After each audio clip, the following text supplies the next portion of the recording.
কাৰ্বি আংলঙৰ হাওৰাঘাটত তুলিৰাম ৰংহাঙৰ নিৰ্বাচনী প্ৰচাৰ। হাওৰাঘাট সমষ্টিৰ বিজেপি প্ৰাৰ্থী লুনচিং তেৰণক বিপুল ভোটত জয় কৰাবলৈ ৰাইজক আহ্বান। উন্নয়নৰ স্বাৰ্থত বিজেপিক ভোট দিবলৈ আহ্বান।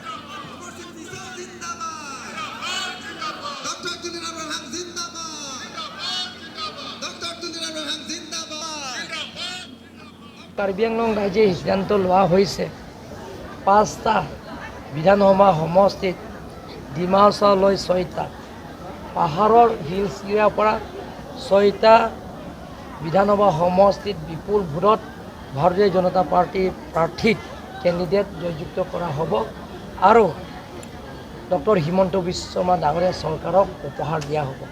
সকলো জাতি জনগোষ্ঠীবিলাকে সিদ্ধান্ত লোৱা হৈছে এবাৰ বিজেপি কেণ্ডিডেটত বিপুল ভোটত জয়যুক্ত কৰিম বুলি সিদ্ধান্ত লোৱা হৈছে। কাৰণ কংগ্ৰেছ আৰু APSLC মনোসজা কথাবিলাক কয়, তেওঁলোকৰ খালি অপপ্ৰচাৰ মিছ প্ৰপাগাণ্ডা। কাৰ্বি আংলঙত সকলো জাতি জনগোষ্ঠীবিলাকৰ সহজ সৰল মানুহবিলাক, ইয়াত মিছা কথা বেছি ক'লে মানুহে বেয়া পায়।